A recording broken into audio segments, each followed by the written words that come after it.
So yesterday, I woke up, I got out of bed, I put on my favorite, coziest sweater. It was pretty early.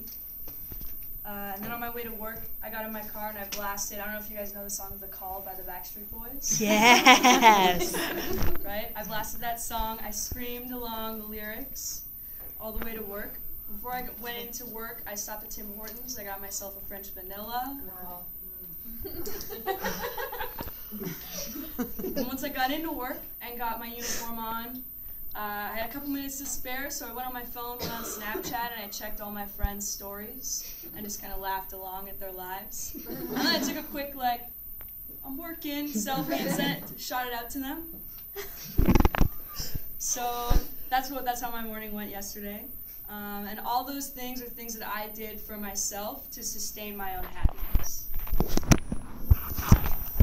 So recently, I've gone through a breakup from a really serious long-term relationship, which is basically forced me to completely rediscover who I am because I'm still so young. So, and really forced me to learn what truly makes me happy. So, I've been thinking about the topic a lot. I've been talking to friends a lot about it, and I've done a little bit of research. And I just think that it's a really important topic that everyone should just sit down and think about a little bit every once in a while. So I'm going to talk about the basic needs to get the motivation to be truly happy, how to sustain that happiness, and then what people are doing wrong that makes them unhappy.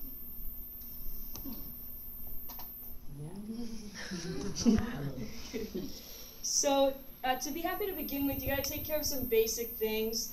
There's some things that you need to be happy. And something that I found that was really cool, that really spoke to this, is Maslow's hierarchy of needs. The way it works is pretty simple. You start at the bottom level of the pyramid with the physiological needs. And then with every level of the pyramid you complete, you have the motivation to move up to the next level of the pyramid. So there's 5 levels in the pyramid. The bottom level is physiological, like air, food, warmth, rest. Second level is safety, security, stability. The third level is belongingness, so intimacy, friendship, love. The fourth level is esteem, feelings of accomplishment. And then the 5th level is self-actualization, realizing your full potential and learning how to fulfill yourself. So Maslow defines self-actualization as the person's desire for self-fulfillment. Has anyone ever felt like that before? Like you have everything that you need, and now you can fulfill yourself. You have that desire to do that, right? So I think I wouldn't say everything, but so I think near the end of my relationship, I don't know if you could relate with this, but I think that I felt like I didn't have that. I wasn't a self-actualized person. I didn't have the desire to fulfill myself because I felt like I was stuck somewhere.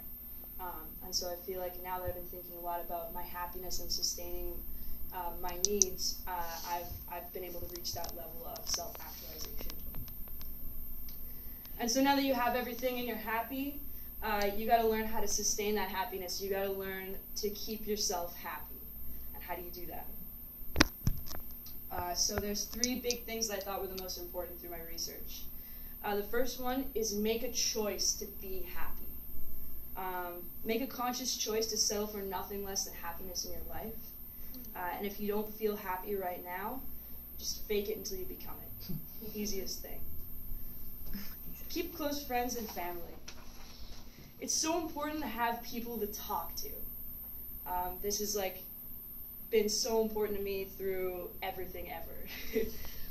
Many negative emotions that you have, I'm someone who has a lot of negative thoughts and harbors a lot of negative things and judgments. A lot of those can be put at ease, can be totally crushed the second that you say it out loud to somebody. And I don't know how I could have stayed sane over the last couple months without all these guys, my friends and my family. So important to me. And the third thing is take care of yourself. Eat right, exercise a little bit, go for a walk, get some fresh air. Take care of the simplest thing. Take care of yourself physically. Do what you need to do to stay healthy. those things are proven to give you energy and elevate your mood. Everybody knows that, but it's kind of hard to do sometimes. All right, so now that you're sort of sustaining your happiness, it's good to know what are some things that people who are unhappy are doing wrong. Sad face. So there's 3 major things that I found again that unhappy people do that keep them unhappy. The first thing is allowing negativity in your life. Unhappy people let negative things and people influence them, and it makes them unhappy. We've all been there. You hear something bad, you let it get to you, makes you sad, makes you unhappy. That's not good. Number 2, regret and ungratefulness. Unhappy people might be thinking too much about the past, or they might be too focused on bad things that happened in their past or bad things that are going on, and not looking at what they've got right there in front of them, what they've got around them that they should be grateful for. And the third thing that my friends thought was the most important thing is false expectations, the separation of reality and your dreams and your goals. So if you're, waking up in the morning and telling yourself, I'm going to meet Kim Kardashian today, and you're like set on it, but you don't meet her, then you're going to be pretty upset. Like if you really think that that's going to happen, you're going to be pretty upset every day. So don't tell yourself the things that probably won't happen are definitely going to happen. So happiness is something that everybody wants to have, everyone strives to have. It's pretty simple to get. We all know how to get it, but it's kind of hard to sustain in your life. Many people could change just little things about the way that they act and the way that they think about things, and that can make them a lot happier. Figuring out what I need to do to sustain my happiness has been very important to me over the last couple of months. I still have a little bit more to work on, but I'm learning lots about myself along the way and sustaining my happiness the best that I can. So I guess I just want to ask you guys, how are you sustaining your happiness? Thank you.